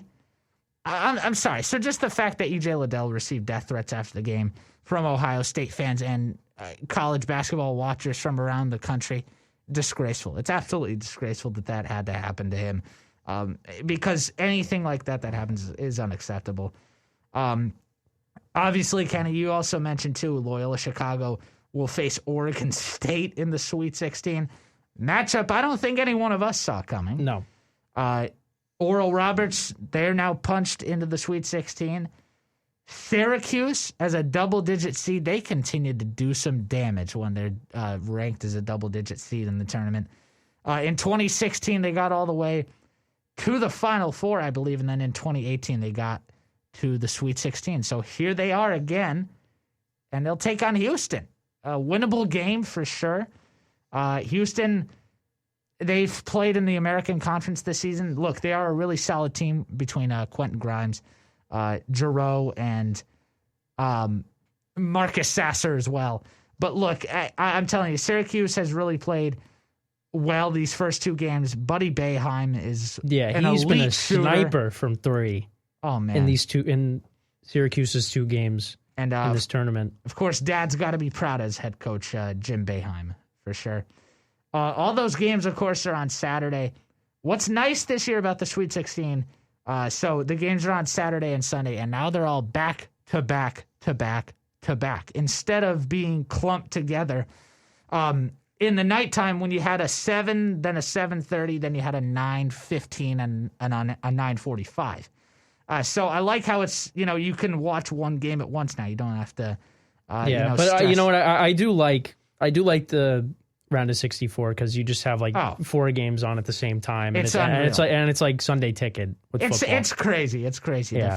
The first 4 days of the tournament are always insane. So, but yeah, the Sweet 16. It's Loyola Chicago, Villanova, Baylor, Oregon State, Arkansas, Oral Roberts, Houston, Syracuse, Creighton, Gonzaga, Florida State, Michigan, UCLA, Alabama, and Oregon, USC. Kenny, some things to note too. the Big Ten has gotten absolutely destroyed in this tournament. We've seen number 1 seed Illinois gone after the second round. Purdue and Ohio State exited after the first round. Wisconsin lost in the second round to Baylor. Michigan is still alive. They're the only Big Ten team left standing. Maryland and Rutgers also both went down in the second round. I think that's everybody because there was 8 Big Ten teams, I believe, in the tournament this season. 8 or 9, either one. But the Big Ten was actually turned out to be really overrated because, a lot of people had Illinois going to the Final Four, even to the title game. And Yep, I'm one of those people. Some even had Illinois winning it all. I thankfully did not have that, but... Yes, some viewed Illinois as the next best team to Gonzaga. I certainly did. I did. Yeah, I think that was a problem. I got on that Illinois hype train because you were just hyping them up. You just seemed like it was was their destiny, and then Loyola Chicago made sure that was not the case. Yeah, well... And I could tell very early on in that Loyola Chicago game that it was not going to be good for Illinois. Yeah, it was pretty clear from the beginning that things weren't going to go right. And look, but the Big Ten really just gets me because, there were so many good teams in that conference this year. I thought, Ohio State could have been a Final Four team. Illinois certainly could have. Rutgers, they weren't much more than a second round. Neither was Maryland either. But I mean, Michigan, I think they can beat Florida State. It's going to be a really fun one, though, on Sunday, folks. That's going to be fun. But, yeah, look, Big Ten, only one team left standing in the Sweet 16, and it's Michigan. And 4 of the 16 teams in the field left are from the Pac-12. How about the Pac-12 showing up to play? Especially Oregon State, picked last in the preseason polls. They've won 8 of their last 9 games, and they haven't lost since the start of the Pac-12 tournament. That's where their run, that's where it all began. And they took down Oregon in the process. They beat Colorado in the championship game to even get into the tournament. And now here they are in the Sweet 16. And they're taking on Loyola Chicago. So, yeah, between Oregon State, UCLA, Oregon, and USC, those are the 4 teams left standing out of the Pac-12. And, Kenny, I'll tell you one thing. Oregon-USC really catches my eye. That is going to be a really fun game because we only saw these 2 teams play once this season because the second one was called off, of course, due to COVID protocols. But USC does lead the season series 1-0. So they will meet again, this time on a much bigger stage in the Sweet 16. And like you mentioned, one last thing with Gonzaga, this team really does look unbeatable right now. I'll tell you what. I would love to see a Gonzaga Oral Roberts national championship. Come on, make it happen. or Gonzaga versus Loyola Chicago. My bracket is so beyond busted that it's just like I would love to see Oral Roberts keep it going. They're an 11-point underdog Saturday right now against Arkansas. It's going to be a tough task. Yeah, okay? I mean, Arkansas, they were down. They fell behind to Colgate early in that game, and they went on a run in the second half, and they took the lead, or before the end of the first half, and then they barely squeaked out a win versus Texas Tech. So, Oral Roberts can definitely jump on that opportunity. I mean, they definitely got a lot of confidence going into this game because upsetting Ohio State and upsetting Florida, with Ohio State being the bigger of the 2 upsets, but. I think they're playing well, and it's March, so anything's possible. Definitely give them a great chance. Even with that big line, definitely give them a great chance to win. Yep. Against Arkansas. Yeah, Arkansas is a team that lives and dies by the 3. So if they're not on their game from deep, hey, Oral Roberts, they've really gotten some big help from their 2 best players, Kevin O'Banner and Max Abmas. So. You know what? They've carried them here. Why not? Why not a trip to the Elite Eight where they could potentially end up playing Baylor or Villanova if they're able to get by Arkansas? But, Kenny, I still think Gonzaga is going to win it all. I mean, come on. Looking at the bracket now midway through. And of course, since everybody's bracket's busted, go on the ESPN Tournament Challenge app and play TC2. Which is where you get a second chance to fill out brackets from the Sweet 16 to the finish. No, so maybe I might do that. So you can fill out, many more brackets and see if your second chance does well. But you know what? It's even hard. It's just as hard to pick from the Sweet 16 to the finish. So yeah, I mean, these games are going to get even more intense as we wind down here. So with this tournament. I think right now, with the way I see things in the Final Four, I think it's got to be Gonzaga, Baylor. You know what? I'm gonna go out on a limb. Are you gonna say Michigan? No, I'm not gonna say Michigan. I'm getting a little nervous with Michigan. I do like Gonzaga and Baylor though. Okay, Baylor's been playing really good because there was a lot of concerns with them going into the tournament. Based off of what the statistics will tell you, these are the top two teams left in the field. These are the top two, and I think they both make it to the Final Four. Arkansas can give Baylor a run. I think they do end up getting by Oral Roberts, but I would love to see Oral Roberts pull off the upset again and get to the Elite Eight. Loyola Chicago, I think they're going to beat Oregon State. The magic of Sister Jean is real. This team went to the Final Four in 2018, and they have a great shot to get to the Elite Eight. But you know what? The way I see things right now, early in the week, we're not even to the weekend. I'm sure my picks will change a little bit throughout the week. But I definitely will stick with Gonzaga and Baylor. I think they're the two best teams right now. I don't think anyone else is really, touching them right now. And then as for the other two, I really think Loyola Chicago has a great shot at the Final Four. I think it's possible again.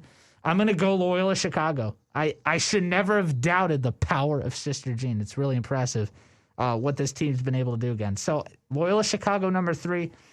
And then... let's see, number 4 would have to be Alabama. I think Alabama is going to get to the Final Four. Is it possible Michigan loses to Florida State? Yes. So I think Alabama would beat Florida State, and it would be a little bit trickier against Michigan. But I think Alabama can beat Michigan, and I think they have a better shot against Florida State. Yeah, because I believe a lot of people are very iffy on Michigan. Right. And they, LSU gave them a run for their money in the second round. So Kenny, there you go right now. Like I said, I'm on the fence with Loyola Chicago, but my Final Four right now, Gonzaga, Gonzaga, Alabama, Loyola Chicago, and Baylor. There you go. It's definitely, for me, the teams that I would want to see in the Final Four, because Illinois is out, obviously. When it comes down to that, because right now it's the Final 3, because, I was not original at all. I went very safe and picked all 1 seeds for the Final Four. Had a couple of upsets, did have Syracuse winning in the round of 64. And I'm trying to remember what else I picked. Oh, I had Georgetown, but obviously they got absolutely crushed in the round of 64. So, I would like to see either Loyola Chicago or Syracuse make it to the Final Four. And then I'm hoping for my bracket's sake and, to win some money in the bracket pool that I'm doing with my friends from home, hoping that Baylor, Gonzaga, and Michigan all make it. I don't feel confident about Michigan. I do feel confident that Gonzaga will get to the Final Four. They just look unbeatable right now. And I think Creighton was another team that a lot of people were skeptical about coming into this tournament. I think Gonzaga is going to beat them. And then we'll see what happens. USC and Oregon have both played really well in this tournament so far. And let's see what they do against Gonzaga. But listen, the tournament is still in progress. It should be another great weekend. There's definitely going to be an upset or two. And it's great to have March Madness back. It really is, because we missed it last year. Yep, and Kenny, going forward, like we said, the Sweet 16 is spread out all throughout the day, so you're going to have a game on Saturday. The schedule is 2:40, 5:15, 7:25, 9:55. The first 2 games will be on CBS, and the final 2 games will be on TBS, and that's the same pattern as well. For Sunday, Sunday's game's a little bit earlier, 2:10, 5 o'clock on CBS, followed by 7:15 and 9:45 on TBS. And, of course, Saturday's games in order: Oregon State, Loyola, Chicago, Villanova, Baylor, Oral Roberts, Arkansas, Syracuse, Houston. And then Sunday, Creighton, Gonzaga, Florida State, Michigan, UCLA, Alabama, and Oregon, USC. And when we come into the studio next Tuesday night with the partially revised schedule that, they have this year for the tournament, usually the Sweet 16 would be Thursday, Friday, and then the Elite Eight would be Saturday, Sunday. Instead, it's pushed 2 days back. So the Sweet 16 is Saturday, Sunday, and then Monday night and Tuesday night will be the Elite Eight. So we will be in this studio during the Elite Eight Tuesday night. All right. That should be very exciting. And also along with that, baseball is back next week. Opening day is next week, which is crazy. And definitely during the show next week, I think we kind of touched upon it already, but I think we'll kind of finalize what we think our division winners will be, what our World Series predictions will be. Just thinking about that now, I think we'll touch upon that next week for next week's show. So we got about a half hour left in the show. This is kind of a segment that, I think it's happened twice now, but I think we're kind of going to try to make it a mainstay here on the show, is another Ben Upson segment, and that is Upson Unleashed, where, a lot of people like when Ben does his rants. So we're going to try to make this like a weekly segment. Because, it's funny listening to him scream and yell about things. It is enjoyable. So I will turn it over to you, Mr. Upson. What is it this week that you are going to unleash on? Did I mention I'm angry? Seething with rage. So there you go. There's the new intro I found, of course, from SpongeBob SquarePants and Angry Jack's Shell Emporium. Yeah, so I guess it's really a good way to go into Upson Unleashed, seriously. And look, I think there's two things that need to be touched on, as we go into this week. Look, the first one, if I could really, find the video, and we saw at the NCAA women's tournament, which of course is, going on, of course, at the same time as the men's tournament, basically. It's usually, I think the tournament for the women usually starts 1 or 2 days past when the men get going. But look, I'm sorry. I just have to say that the NCAA bubbles, or at least I shouldn't say they're bubbles. They're contained environments, as the NCAA is calling them. I'm sorry, but the videos that surfaced from the women's tournament on Friday, I want to say, because their tournament started Sunday, the weight room disparity is really something of concern. And the woman who, of course, brought this to light was what is her name? She's from the University of Oregon. It's Sedona Prince. That's who it is. Yeah, she's currently on the Oregon Ducks. She brought it to light on Twitter, and listen to the stuff that she talks about in this video, because it really is a disgrace what happened in the women's bubble earlier this weekend. I got something to show y'all. So for the NCAA March Madness, the biggest tournament in college basketball for women, this is our weight room. Let me show y'all the men's weight room.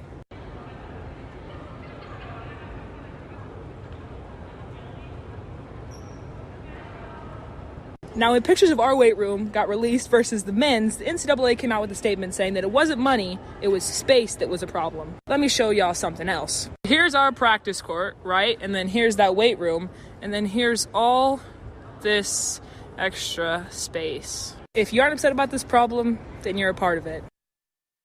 Yeah. Sedona Prince brought up a fantastic point in that video. And, typical NCAA saying that it wasn't about money, it was about space. Oh, please, give me a break. The NCAA is a joke when it comes to stuff like this. I'm sorry. Look, I fully support the basketball tournaments. I fully support, the college football playoff. I love the college hockey tournament since, Quinnipiac's in it. And ever since, I came here to Quinnipiac, which is a nice hockey school, I've even watched the Frozen Four at times, if it's not interfering with anything else. Just because why not? It's good college sports, so why not? But the fact that video surfaced, and you literally have all this space available in the women's area compared to the men's. The men get full bench presses, full weight stations. They can do everything. It's like a Planet Fitness for the men. And meanwhile, you got the women going to the next step down, basically. It looks like a LA Fitness or something like that, really sets of weights. That's all you're going to give them? And I mean, I know you can't see the video, but there is a ton of open space. A ton of open space out there. And leave it to the NCAA to say that, oh, well, it's all about it. Sorry, it's not about money. It was about the space. Give me a break. The NCAA is a joke when it comes to situations like this. As it is, I've already been on the fence about them, not paying or compensating their players. Just because, look, these kids, understandably, they're not professionals. We get that. But, and obviously they play with a lot of heart for their schools, for everything.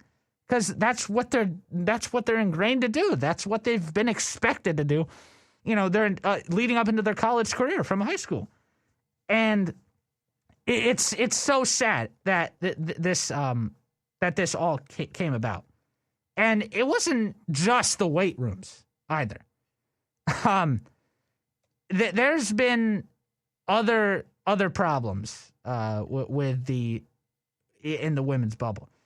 Specifically, let's just see if I can find the picture here on Twitter. But in really all aspects of things, there's been problems with the weight room. Of course, you had, Dawn Staley, head coach of South Carolina, who once again is trying to make a Final Four / championship run. She spoke out about this. It's really an unfortunate thing what's happened here, and it should be inexcusable. And thank goodness the NCAA took quick action with this, because I'll tell you one thing, it was a joke. It was a straight joke. The fact that I understand that, yes, men's sports and the men's tournament gets a bigger draw than the women's tournament. That's just how it is. And obviously, it is fantastic that the women's tournament is drawing in larger audiences. And every game this year, I'm pretty sure this was the first year that every single game was televised on television. Because ESPN has the rights to the women's tournament, while Turner has the rights to the men's tournament. And ESPN used ABC, ESPN, ESPN2, ESPNU, and ESPN News to broadcast every single game for the first round. Whereas in years past, they had some games on those networks, and then they had some streaming on the app.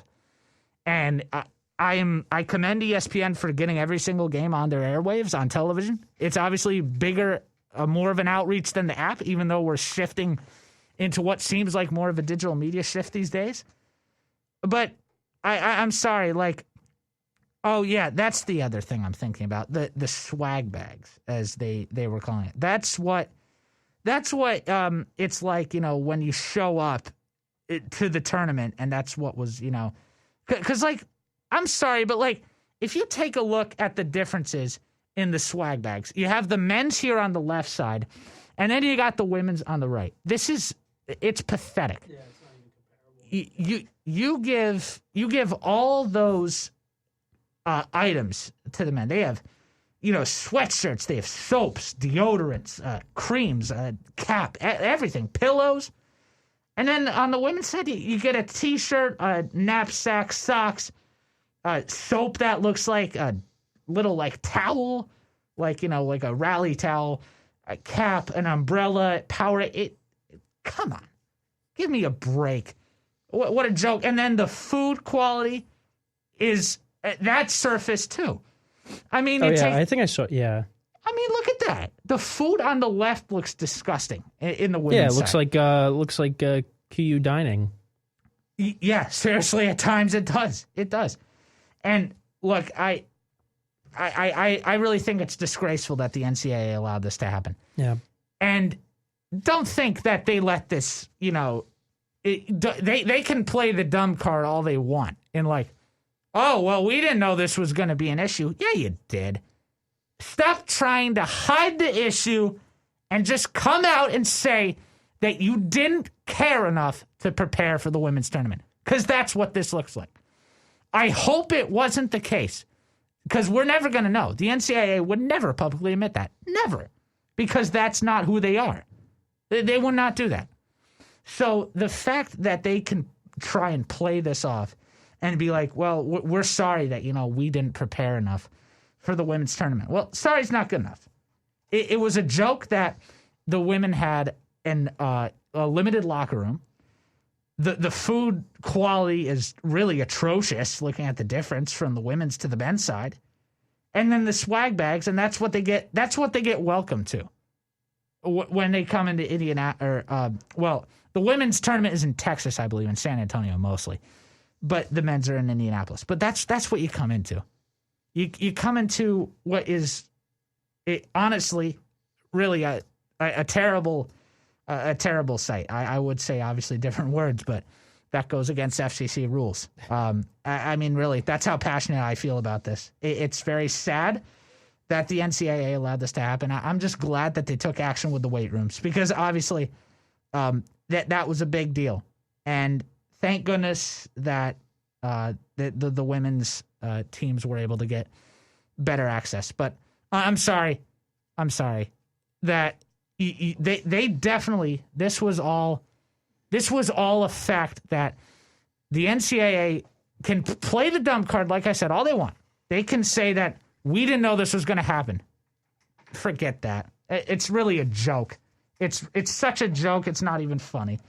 And I really hope that going forward, the NCAA realizes what they've done because obviously at least they took action with the weight rooms.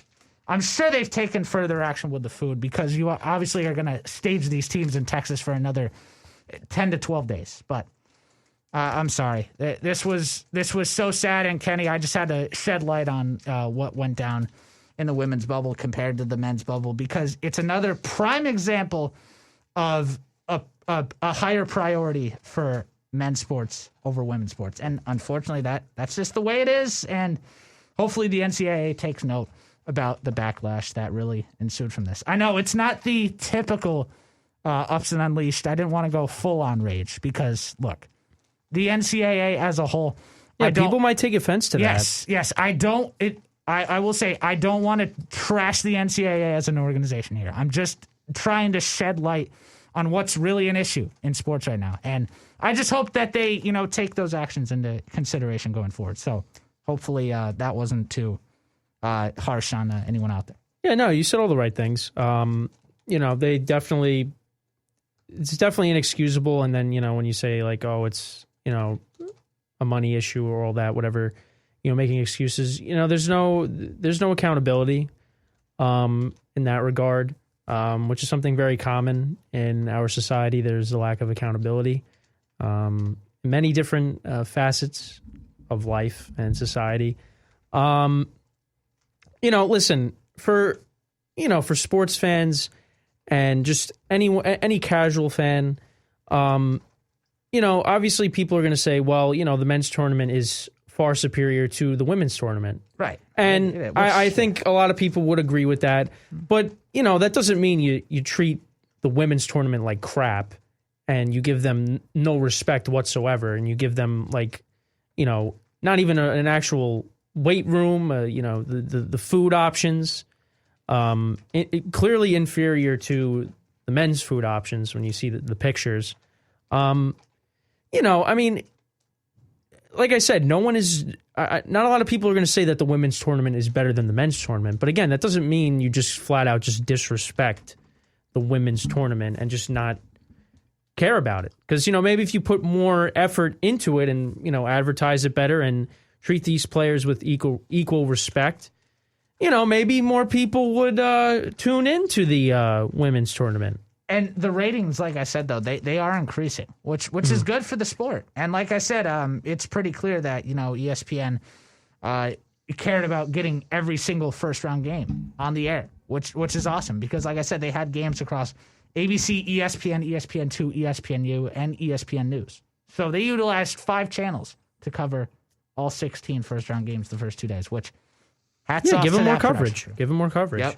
Yep. Actually, speaking of ESPN, I don't think this came out last week, but the new TV deals with the NFL. I mean, we're going to see Yes, that's right. ABC broadcasting a Super Bowl, and again, that's another thing because I talked about my project that I had for one of my classes where I'm a media consultant and I am giving ESPN a plan to put in place to help them get back to what they used to be as the worldwide leader of sports. And another thing from that plan has happened in real life, and that is ESPN will be calling a Super Bowl, and I think it's the 2026 to 2027 season? I think that's when that first starts. That's when the first one will be. That's when they enter the rotation. So there you go. And apparently they're going to also be calling a divisional game because, obviously 2014, I think, was the first season that ESPN called a wild card game under that current contract. And then, they've been calling the wild card games for baseball.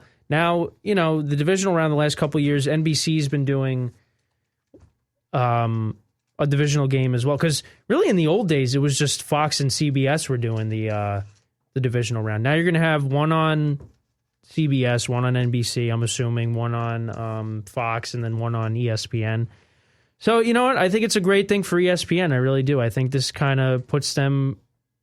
They're starting to gain more respect. It's only going to better themselves in the long run. But one of the things that I'm kind of disappointed in is that not this season upcoming, the following season, they're going to start broadcasting games, Thursday night games, exclusively on Amazon Prime. And I'm not really a big fan of that, only because, for a lot of people, I don't know if people are going to pay extra money just so they can watch a football game, because some of the older viewers, they're not, tech savvy, and streaming services can be maybe, a little bit more advanced for some of the older generation. Not to say that they can't learn how to, operate streaming service, but, a lot of people just want to turn on their TV and watch a game, and I know that, whenever this happens, I mean, I'm not going to be in school when this deal starts taking place with the rights to Thursday Night Football being broadcast exclusively on Amazon Prime. But, if that happened this year, we have only one Amazon Prime account. And my parents are going to want to watch the game while they're at home, and while I'm at school, I'd want to watch the game. So, and you can't have more than one device using that account at a time. So that could happen to a bunch of other people as well. So, if you want to watch the game and you're away at school and you're trying to use that account, well, your parents want to watch the game too, and they're at home trying to use that account as well. Because that happened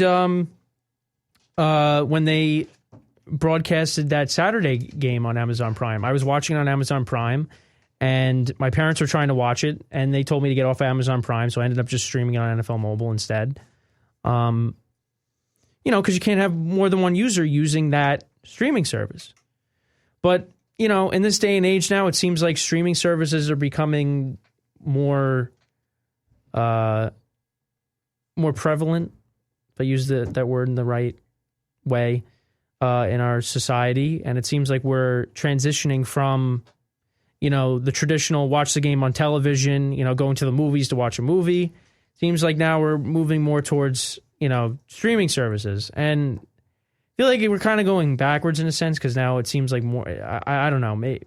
Who knows? We'll see what happens when COVID is over. But more people are going to maybe want to stay home because it's more convenient for them, and people are not going to want to just go out. They're like, I could just watch the movie at home or watch the game at home. I don't have to really go anywhere. So, I mean, if you did like the simultaneously strategy where the hybrid where you're broadcasting the game on TV as well as on the streaming platform, I think that bodes well for people. Just in case you're on you're on a business trip or you're out of town or something, you can't get the channel of the Thursday night game, you could just stream it on your laptop or your mobile device.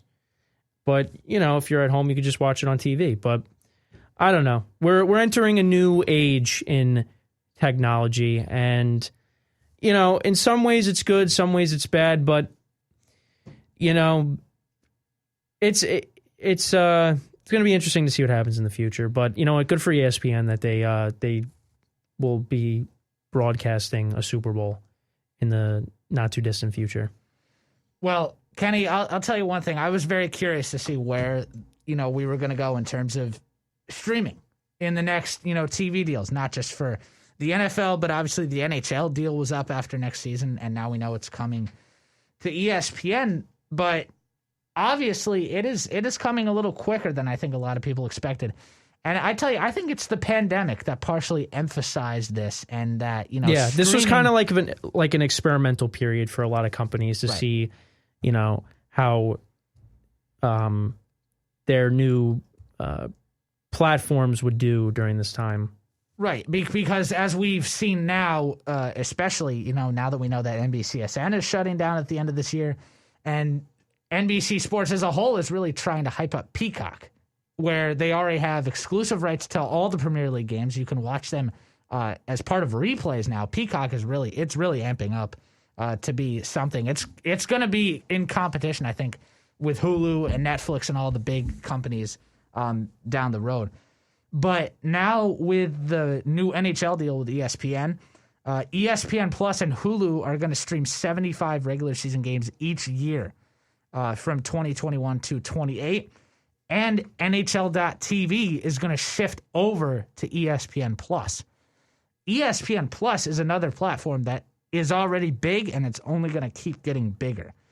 And there's going to be, I think, a couple exclusive games on ESPN Plus. Well, actually, also the other thing I forgot to mention is now I think DirecTV is now out with the NFL. Like they're done. Like that's right. They're done with Sunday Ticket. Yeah. Right? So does that mean you're going to have to get ESPN Plus to get the Sunday Ticket? Is ESPN Plus going to be the new home for the Sunday Ticket? It could be. So honestly, then you might have to invest. I said to you like I think it was sometime last week.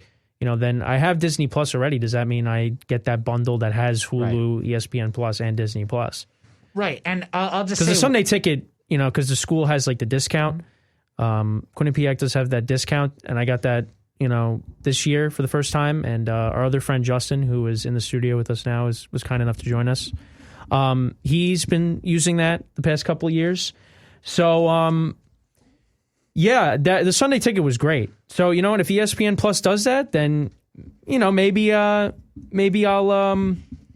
get that bundle. I don't know. We'll see.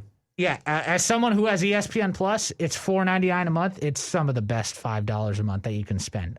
Seriously. All 30 for 30 content. Peyton's Places. Eli's Places Eli's now. Getting a show Yeah, next. Eli's Places now. It did have The Last Dance, but I think The Last Dance is over on Netflix now. And I know I still haven't watched that yet. I have to watch that one of these days. And Kenny, as part of the ESPN deal though now, what really is amazing is that ABC is finally getting more major sports coverage back. Yeah. Which is great because so now are they also going to? They're also going to be. ABC is also going to be doing hockey as well. They're part. Yes. Yeah. Since ESPN is owned by ABC and Disney owns both. Well, yeah, channels, Disney owns both. Yeah. Because what it used to be up until 2006 when ABC lost the Super Bowl, it used to be just ABC Sports. And then in 2006, that summer after the NBA Finals, it merged into ESPN on ABC. So everything that's on ABC is through ESPN's talent. And sometimes they'll have, I think for one of the playoff games they had it on ESPN and also on ABC, if I'm not mistaken. Right. I don't know which game it was.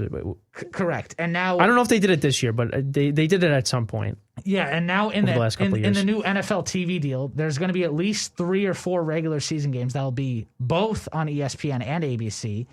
And with the NHL deal, the Stanley Cup Final will be on ABC as well. So now ABC in 2026 could have the Super Bowl, the NBA Finals, and the Stanley Cup Final all on its network. Now they just got to try to get the World Series, which I don't know if Fox is going to want to give that up. Yeah, I think we're going to have to hear Joe But Buck. you know what? Maybe they'll do like a rotation like the TV networks do for the Super Bowl, where like they'll rotate, because TBS and Fox, they rotate between the National League and the American League, which network will broadcast those series.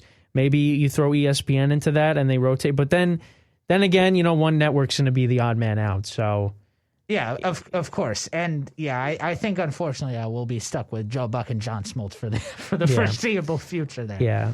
And what's funny about all this, Kenny, is that you're in a capstone class in media studies right now because we're both media studies majors. I'll eventually have to take this class. Yeah. But you have literally come up with these ideas for ESPN. Well, yeah, you also were. You guys were also. You and Johnny were also helping me along the way with it. But yeah, They're doing everything you said. Yeah, everything that's in that plan. Yeah. So, but my professor did say if in the event that happens, because it typically does happen, just pretend that it hasn't happened yet. Right. Which is a good thing, because if my professor wasn't like that, I'd be doing a whole new project.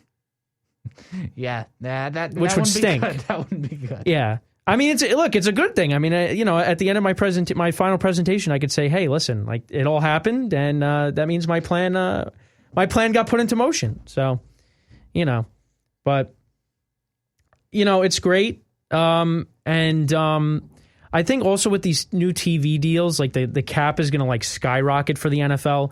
So, teams are going to be able to spend like more money. I mean, money these days is just crazy, the amount of money that gets thrown around in sports. But,